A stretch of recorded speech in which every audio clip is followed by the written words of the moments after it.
स्वागत है प्यारे बच्चों आप सभी के एक नई वीडियो में। यदि आप सभी क्लास 8 में हैं तो ये वीडियो आप सभी के लिए बहुत ज़्यादा इंपॉर्टेंट होने वाली है। इस वीडियो के अंदर मैं आप सभी को क्लास 8 के पार्ट 4 जिसका नाम है पेड़ों के संग बढ़ना सीखो, इसके सभी क्वेश्चन को करवाऊंगा। अगर आप सभी को इस पार्ट के क्वेश्चन नहीं आ रहे हैं तो इस वीडियो को आपको बड़े ध्यान से देखना है। तो चलिए इसके क्वेश्चन को हम देख लेते हैं।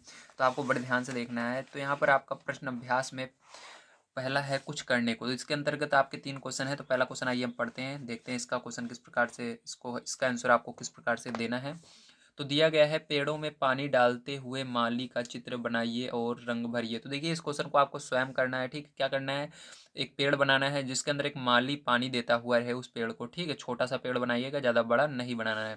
दूसरा नंबर, नीचे लिखे गए शब्दों की सहायता से आप भी एक तुकांत कविता बनाइए। तो आपको इन सब को मिला करके एक कविता बनानी है। तो चलिए देखते हैं। तो यहाँ पर देखिए मैंने कविता बना ली है, आपको देखना है। तो पहला नंबर क्वेश्चन जो रहेगा उसका क्वेश्चन को आपको स्वयं करना है। ठीक, उसका चित्र बनाना है।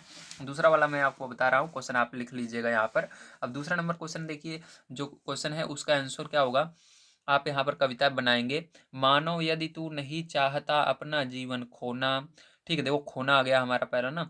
शुद्ध हवा, हरियाली, चिड़िया और खुशबू को रोना। तो दूसरा हमारा क्या आ गया, रोना आ गया। आपकी बुक में रोना भी था। तो सावधान हो जा अब भी, पेड़ों को मत काट। तो उसके बाद क्या था, काट भी था आपकी बुक में। जहरीली हवा, स्वयं के बच्चों को मत बांट। तो बांट भी था आपके में। जब तक तेरे उपवन में पेड़ रहेगा हरा, हरा भी था आपकी बुक में। तब तक रहेगा संसार तुम्हारा खुशियों से भरा। तो लास्ट में भरा भी था। ठीक, तो सबको मिलाकर हमने क्या किया, यहाँ पर कविता बना ली है। अब चलिए प्यारे बच्चों इसके आगे चलते हैं, देखते हैं इसके आगे तीसरा नंबर क्वेश्चन क्या है। तो तीसरा नंबर क्वेश्चन दिया गया है, अपने विद्यालय घर में एक पेड़ लगाइए और उसकी नियमित देखभाल कीजिए। ठीक, तो इसको आपको स्वयं करने के लिए बोला जा रहा है। इसका कोई आंसर नहीं लिखना है, आपको खुद क्या करना है, स्कूल में एक पेड़ लगाना है और अपने घर में पेड़ लगाना है और उसको रोज पानी देना है। ठीक है, देखभाल करनी है। अब दूसरा नंबर देखो, उसके बाद आगे चलते हैं। तो इसके बाद है आपका विचार और कल्पना। तो इसके अंदर पहला क्वेश्चन है, अगर पेड़ ना होंगे तो मनुष्य का जीवन कैसा होगा, इस संबंध में अपने विचार व्यक्त कीजिए। तो इसका आंसर आपको देना होगा। ठीक है, चलिए इसके आंसर मैं बता देता हूँ। तो देखिए इसका उत्तर हो जाएगा, अगर धरती पर पेड़ न होंगे तो मनुष्य सांस सांस को तरसेगा, सूखा, अकाल या बाढ़ की भयावह स्थिति उत्पन्न हो जाएगी। वन्य जीव मनुष्य के निवास पर धावा बोलेंगे और या तो मारे जाएंगे या मनुष्य को मारेंगे। मतलब सीधी सी बात है, अगर हम पेड़ ना रहे, पेड़ पौधे ना रहे तो क्या होगा, लोग सांस सांस के लिए तरसेंगे। क्योंकि जो हमको ऑक्सीजन मिलता है ये किससे मिलता है, ये पेड़ से ही तो मिलता है। ठीक है, और पेड़ नहीं रहेंगे तो क्या होगा, जो जंगल में जानवर रहते हैं वो क्या होंगे, हमारे घर की तरफ आएंगे। ठीक, जो वन जानवर रहते हैं सब हमारे घर की ओर आएंगे और वो मनुष्य को नुकसान पहुंचाएंगे। इसके बाद चलिए देखते हैं सेकंड नंबर का क्वेश्चन क्या है। सेकंड नंबर का क्वेश्चन है, यदि पेड़ पौधे बोलने लगे तो वे अपनी कौन कौन सी समस्याएं बताएंगे। ठीक, इसका उत्तर आपको बताना है। चलिए देखते हैं। तो देखिए इसका उत्तर हो जाएगा, यदि पेड़ बोलते होते तो वे अपनी बहुत सी समस्याएं हम मनुष्यों को बताते। जैसे हम मनुष्य उनका ख्याल नहीं रखते, उनकी शाखाओं को काटने पर उन्हें भी दर्द होता है। वे हमें फल फूल देते हैं मगर मनुष्य उन्हें कष्ट देते हैं। मतलब उनको क्या करते हैं, उनकी शाखाओं को काट तोड़ देते हैं या काट देते हैं। ठीक है, या ऐसे कह सकते हैं उनके नीचे आग जला देते हैं। ठीक है, इस तरह से उनको कष्ट पहुंचाते हैं। अब चलिए इसके बाद देखते हैं अगला क्वेश्चन थर्ड नंबर का। ठीक है, इसका क्या होगा। तो इसके अंदर थर्ड नंबर का क्वेश्चन नहीं है। अब इसके अंदर हम चलते हैं आगे। तो यहाँ तक हो गया है हमारा। अब चलते हैं पार्ट से। तो पहला नंबर क्वेश्चन है, बहुत दिनों से सोच रहा था थोड़ी सी धरती पाऊं से कविता का क्या आशय है। ठीक, इसको बताना है। तो चलिए देख लेते हैं इसका उत्तर।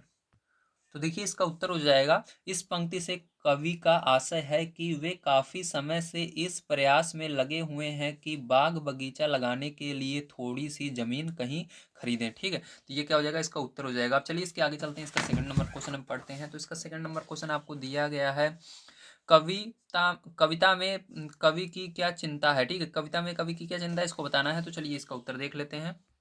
तो देखिए इसका उत्तर हो जाएगा, कविता में कवि की चिंता यह है कि यदि मनुष्य पेड़ पौधे काटता रहा तो एक समय ऐसा आएगा, ठीक है,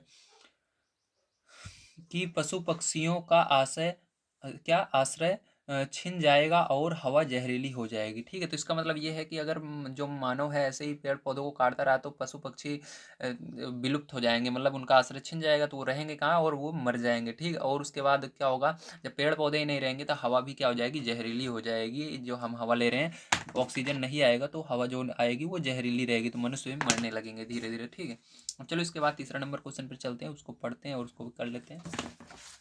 तो देखिए तीसरा नंबर क्वेश्चन यहाँ पर आपको दिया गया है, कवि क्या विनती कर रहा है। तो कवि क्या विनती कर रहा है इसको आपको बताना है। चलिए इसको भी कर लेते हैं। इसका उत्तर हो जाएगा, कवि ये विनती कर रहा है कि मनुष्य पेड़ पौधे ना काटे और अधिक से अधिक पेड़ लगाए। ठीक है, तो चलिए 4 नंबर क्वेश्चन पर चलते हैं, इसको पढ़ लेते हैं और इसको भी हम करते हैं। तो दिया गया 4 नंबर क्वेश्चन, बच्चे और पेड़ संसार को हरा भरा किस प्रकार रखते हैं। ठीक है, चलो इसका आंसर मैं आपको बता देता हूँ। तो देखिए इसका उत्तर हो जाएगा, बच्चों से ही दुनिया में खुशहाली है।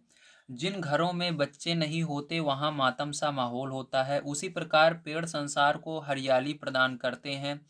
पेड़ों के बिना यह धरती प्राणहीन और बंजर है। ठीक है, ये बंजर है।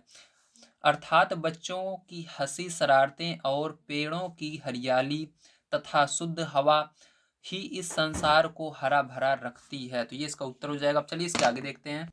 इसके बाद हमारा आता है भाषा की बात। ठीक, इसको ध्यान से देखिएगा। दिया गया है, क्रिया के जिस रूप से ज्ञान होता है कि कर्ता स्वयं कार्य न करके किसी दूसरे को कार्य करने के लिए प्रेरित कर रहा है, उसे प्रेरणार्थक क्रिया कहते हैं। जैसे पढ़ना, पढ़वाना। ठीक है, निम्नलिखित क्रिया शब्दों से प्रेरणार्थक क्रिया बनाइए। तो इस सबसे आपको क्या करना है, प्रेरणार्थक क्रिया बनानी है जो आपको दिया गया। चलिए इसको हम आपको बनाकर देते हैं, दिखाते हैं किस तरह से आपको करना है। तो देखिए यहाँ पर क्या किया मैंने, जो क्वेश्चन थे उनको लिख लिए हैं, अब ध्यान से देखना है आपको। ठीक है, जैसे कि आपका पहला है खेलना, तो खेलना से क्या हो जाएगा, प्रेरणार्थक क्रिया खिलवाना। क्या हो जाएगा, खिलवाना। तो यहाँ पर लिख देना खिलवाना। इसी तरह से रखना का क्या हो जाएगा, रखवाना। ठीक है, रखना का रखवाना। घूमना का क्या हो जाएगा, घुमवाना।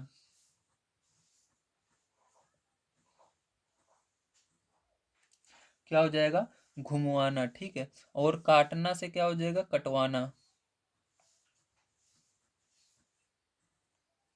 इसी तरह से बनाना से क्या हो जाएगा, तो बनाना से हो जाएगा बनवाना। ठीक है, इसी तरह से लिखना से क्या हो जाएगा, लिखवाना।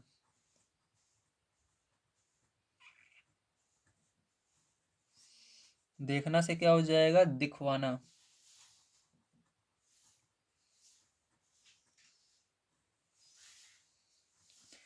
पीना से क्या हो जाएगा, पिलवाना। ठीक है, तो ये आपका हो गया। अब चलो इसके बाद देखते हैं लास्ट वाला जो दूसरा नंबर क्वेश्चन है किस प्रकार से होगा। तो देखिए यहाँ पर आपका अगला दिया गया है, तो आपने ये वाला देख लिया है कि यहाँ पर क्या होगा। ठीक, तो मैंने इसको पहला वाला आपको बता दिया भाषा की बात का। खेलना का खिलवाना होगा, रखना का रखवाना होगा, घूमना का घुमवाना होगा, काटना का कटवाना होगा, बनाना का बनवाना होगा, लिखना का लिखवाना होगा, देखना का दिखवाना होगा और पीना का पिलवाना होगा। ठीक है, अब यहाँ पर इसी प्रकार से अब दूसरा क्वेश्चन हमारा दिया गया है, देख लेते हैं। दिया गया है, जहाँ पर वर्णों की आवृत्ति से काव्य की शोभा बढ़ती हो वहाँ अनुप्रास अलंकार होता है। उदाहरण के लिए बाग बगीचा, फूल फल आदि। आप अपनी पुस्तक से खोज कर अनुप्रास अलंकार के 2 अन्य उदाहरण लिखिए। ठीक, तो आपको 2 अन्य उदाहरण यहाँ पर लिख कर दिखाएं। तो देखिए इसका उत्तर हो जाएगा पहला, वर्दे वीणा वादनी वर्दित। इसके अंदर देखो वा की क्या हो रही है, आवृत्ति हो रही है। ठीक है, और इसके अंदर देखो दूसरा हो जाएगा, पोथी पढ़ी पढ़ी जग मुया पंडित भयानक हो। तो इसके अंदर किसकी आवृत्ति हो रही है, पा। देखो बार बार आ रहा है ना, तो इसके अंदर पा की आवृत्ति हो रही है। ठीक है, तो ये इसके अंदर आपका ये हो जाएगा चैप्टर समाप्त। तो कल की वीडियो में मैं आप सभी को इसके आगे जो आपका नेक्स्ट चैप्टर है 5 नंबर का, इसके प्रश्न उत्तर को कराऊंगा। अगर आप सभी को इसका वीडियो चाहिए तो अगर बन गया होगा तो आपको कॉमेंट बॉक्स में मिल जाएगा, उस पर जाकर क्लिक करते ही आप इस चैप्टर को पर चले जाएंगे और इसको वीडियो को देख पाएंगे। वीडियो देखने के लिए धन्यवाद। आप सभी का दिन शुभ हो। Thank you very much.